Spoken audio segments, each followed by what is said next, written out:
lugares inusitados, perigosos ou até mesmo paradisíacos, porém fora do eixo tradicional do turismo. Destinos que não seriam sua primeira opção de viagem, é para onde nós vamos, explorando suas histórias, curiosidades e encarando desafios a cada instante.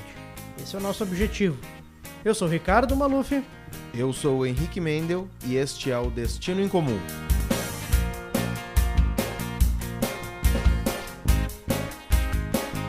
No episódio anterior estivemos em Moscou, conhecendo os principais pontos da cidade, além da beleza, cultura e costumes diferentes na capital russa. Kiev é a capital da Ucrânia e localiza-se no centro-norte do país, distante cerca de 100 km de Chernobyl. Recentemente, esteve nos jornais do mundo inteiro por causa dos protestos da população que transformaram em verdadeiro campo de batalha, além, é claro, dos conflitos atuais com a Rússia. Em nossa busca por destinos incomuns, viemos até aqui para conhecer a cidade que é o portão de entrada até Chernobyl.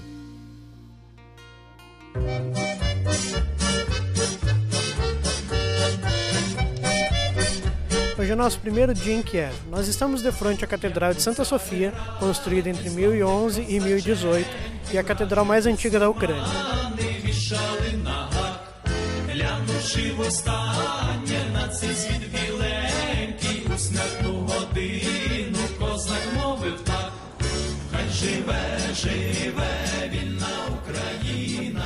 A primeira impressão que tivemos logo na chegada a Kiev é que esta é uma cidade diferente das demais. Talvez por ser tão antiga, talvez pela própria formação histórica do povo.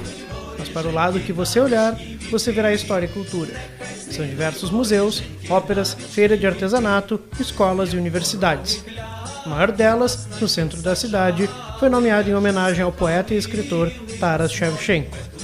Mas não apenas a universidade leva o nome dele, como também a maior avenida da cidade, um museu e uma praça.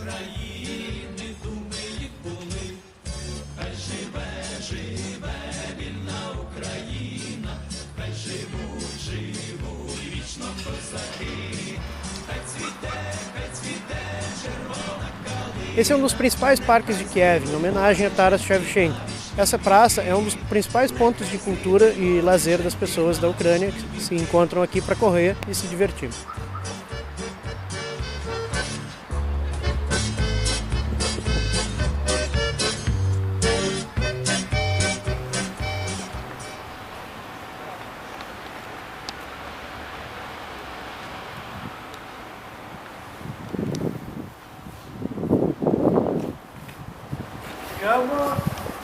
Vou conhecer Museu Nacional Ucraniano de Chernobyl.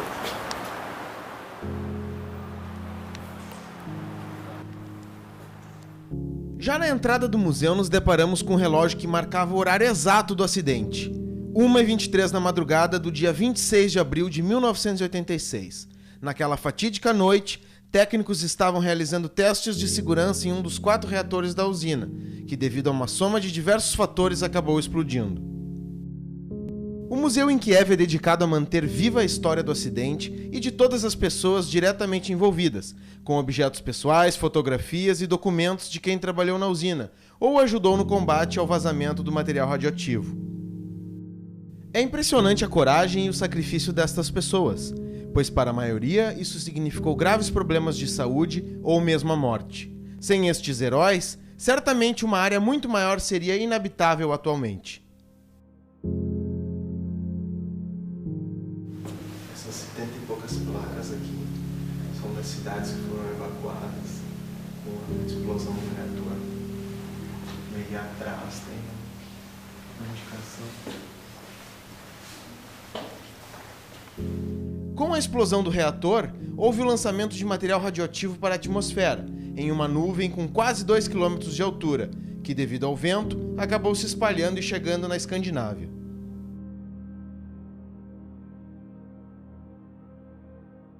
Aqui nesse totem a gente pode acompanhar a nuvem de radiação que se espalhou de Chernobyl por toda a Europa, um pouco da Ásia. Foi detectada a primeira vez pela Suécia.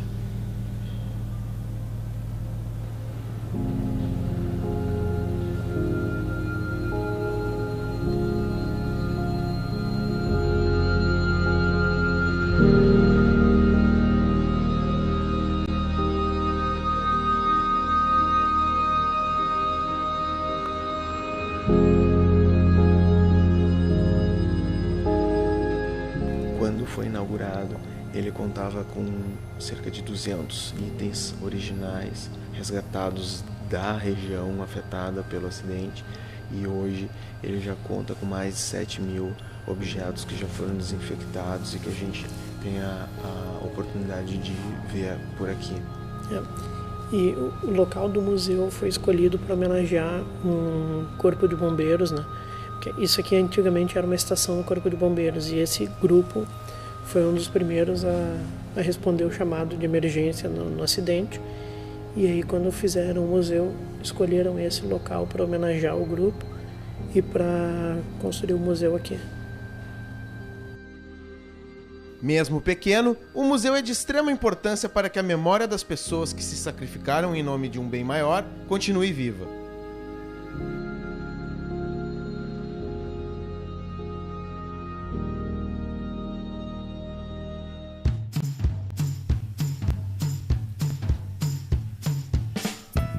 Após sairmos do museu, nos dirigimos à parte alta da cidade, e nada mais pitoresco do que utilizar o bondinho. A passagem custa o mesmo que uma passagem de ônibus, R$ 1,50 dinheiros, o equivalente a uns 25 centavos de real.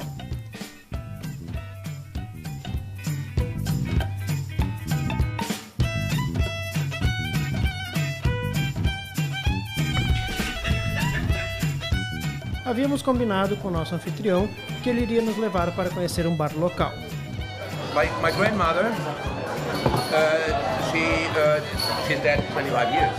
She said to me, Akim, Jägermeister is no alcohol. It's not alcohol at all. That is medicine. Akim é o dono do hostel em que estamos hospedados. É berlinense, mas se considera ucraniano de coração e mora há mais de 25 anos no país. Durante nossa conversa, comentamos com ele sobre a visão de nosso amigo russo e perguntamos o que ele achava. Akim foi enfático ao dizer que os russos não respeitam a soberania ucraniana e que não há como gostar de um país que entra com tanques de guerra em solo estrangeiro. Depois dessa resposta, decidimos pedir outro copo de cerveja e aproveitar o resto da noite, enquanto Akim conversava com todos e paquerava a garçonete. Com certeza é alguém de quem iremos nos lembrar por muito tempo. Que figura! Okay, we know cheers, we know Prosit, we know Nandrovia, we know Saúde. I know that. I know Salut. I know L'Chaim in Israel. Additional to yours. And cheers. Cheers is... I know also Kipis. It's Finnish, but in Ukraine it is Budma. Burma.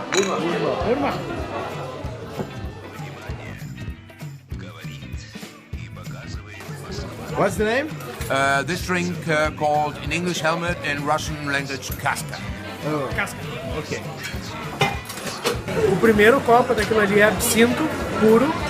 O segundo copo é um de grenadine, aquele mais clarinho.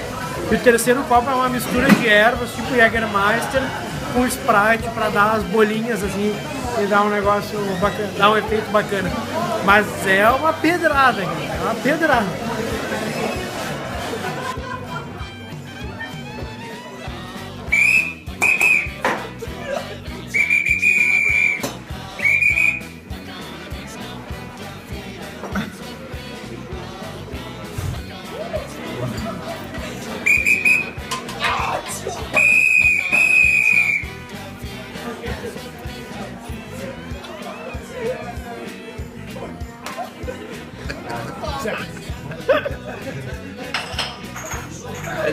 Hello. Just make that. Hello.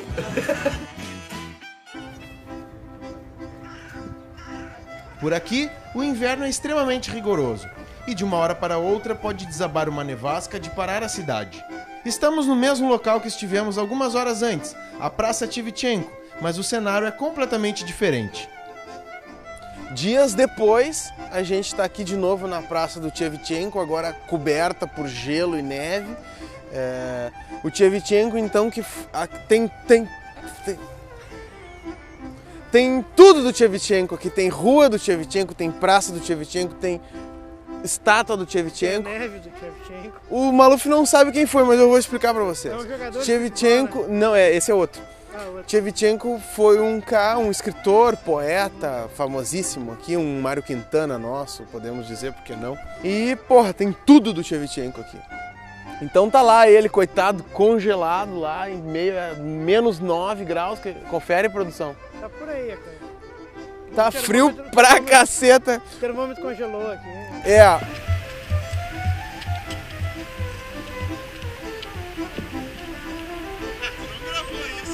Isso aqui é uma biblioteca pública. E aqui tem os livros, ó. Que a galera vem. Aqui no caso acho que é uma bíblia, né? Mas enfim. E aí tem os livros aqui. Veio o tiozinho, pegou um, devolveu o outro. Culturalmente falando, é interessante a gente encontrar uma coisa assim aqui na Ucrânia, que a gente acha que é tão fora do eixo ocidental, né? Que tem tanta essa questão de dificuldade da língua, das pessoas serem fechadas e tal. E a gente encontra esse exemplo de divisão, assim, de conteúdo, enfim, de informação, né? De livro. A gente fica se perguntando às vezes, né? Eu me pergunto muito isso. Por que a gente não pode ter essas coisas, né, no nosso país? Porque não vai funcionar. Não sei. Nunca ninguém fez.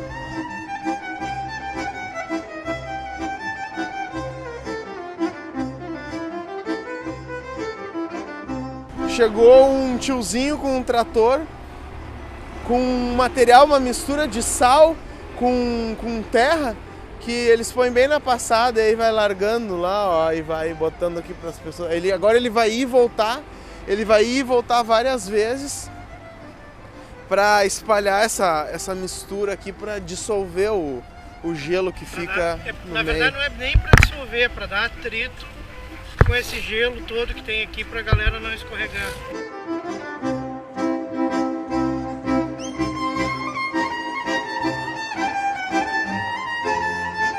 É claro que, como bons brasileiros, tivemos que brincar um pouco na neve também.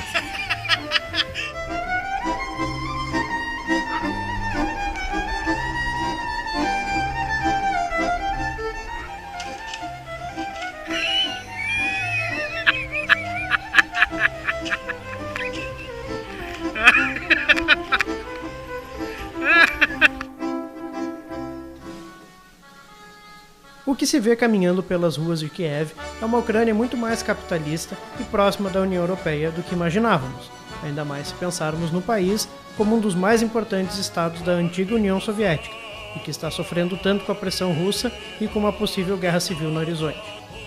Caminhando pela cidade, vimos diversos locais com bandeiras da União Europeia hasteadas, demonstrando o apoio da população. Há uma clara divisão política no país, sendo que a maioria favorável à União Europeia localiza-se na capital e na região oeste do país, e a parte contrária localiza-se na região leste e na Crimeia, onde a população, em sua maioria, é de descendência russa.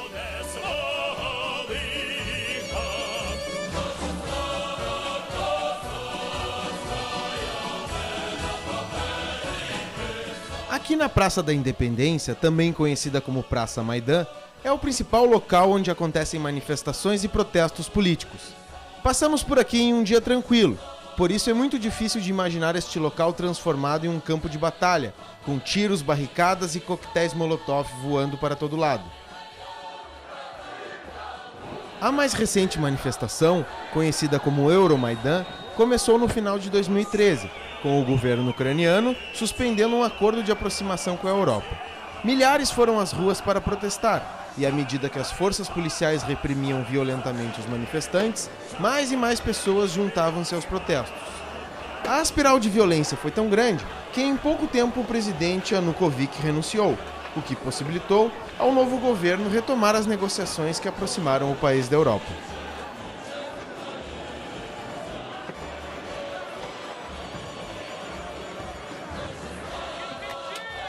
Isso foi o estopim para que Moscou invadisse o território ucraniano, na região da Crimeia, sob a alegação de golpe de Estado e com o apoio de boa parte da população ucraniana, de origem russa. O objetivo é a independência da região.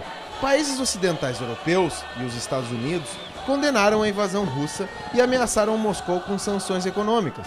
Momentaneamente, a situação está controlada, sob um frágil cessar-o-fogo, que pode ser interrompido a qualquer momento e que poderia resultar em uma nova Guerra Fria.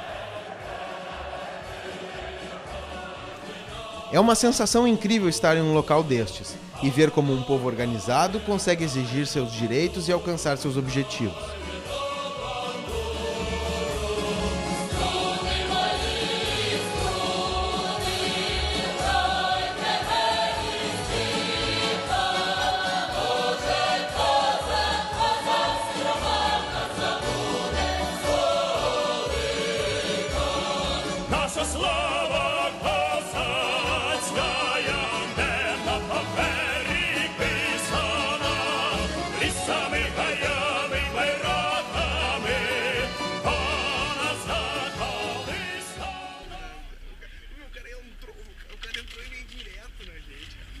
Diferente de outros lugares do mundo, em Kiev, o cobrador, no caso a cobradora, vem até você, o que facilita muito na hora de pagar a passagem, quando você está com pressa ou quando não tem dinheiro trocado para aquelas máquinas automáticas. A validação do ticket é um processo um pouco rudimentar, considerando o fato que há Wi-Fi gratuita dentro dos ônibus. Dessa vez a gente pagou. Pagamos. É tipo 15 centavos de real. Quando é baratinho, a gente paga sem problema. Quando é justo.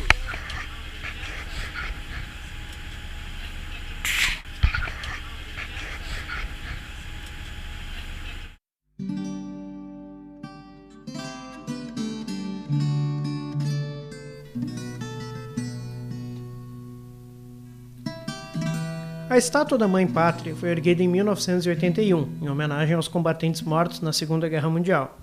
A estátua e seu pedestal possuem mais de 100 metros de altura e apenas em aço foram utilizadas mais de 500 toneladas. Em sua base funciona um museu, chamado de Grande Guerra Patriótica. Mas, em nossa opinião, as exposições mais interessantes ficam do lado de fora, onde há dezenas de máquinas de guerra, tanques, aviões e helicópteros.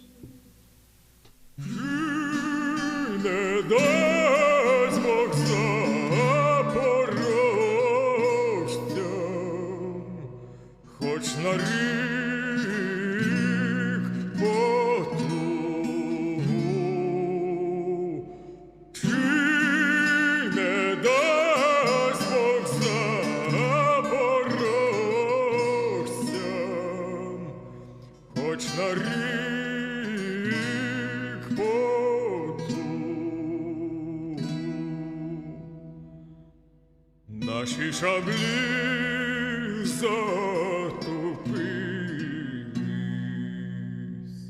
мушкети без курків,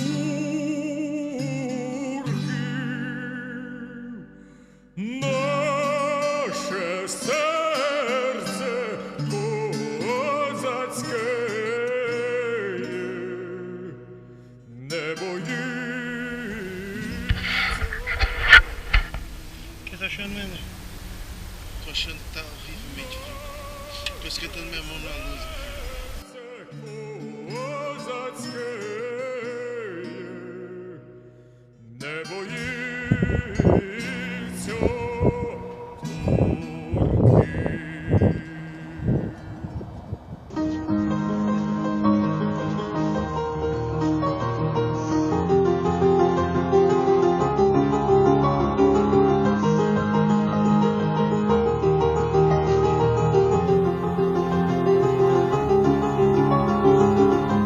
A impressão que o visitante leva da cidade é bastante contraditória. Ao mesmo tempo em que a situação atual do país não é das melhores, com uma possível guerra civil no horizonte, moeda desvalorizada e diversos problemas políticos, sociais e econômicos, a cidade possui uma estrutura invejável, com uma rede de metrô que atende bem a cidade, ônibus com Wi-Fi gratuito, equipamentos de limpeza urbana e de retirada de neves eficientes, estádios de ponta e incentivo à cultura. Dizem também que o sistema de saúde é eficiente, mas ainda bem que não precisamos testar. E não apenas isso, mas é uma cidade limpa, não se vê lixo nas ruas e o povo é educado e acolhedor. Exatamente o contrário do que esperávamos, em um país frio e com tantos problemas. Apesar de poucas pessoas falarem inglês, A vontade de ajudar e de atender bem era nitidamente expressa pelo sorriso no rosto e pela boa vontade ao falar a linguagem universal do viajante, a mímica. Que vida é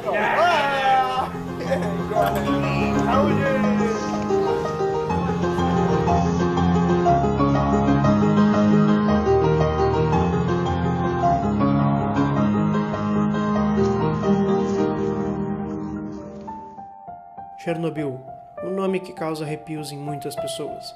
Uma mistura de cidade fantasma e cenário de filme de terror. É uma cidade que foi evacuada por conta de um acidente nuclear que liberou uma imensa quantidade de radiação na atmosfera.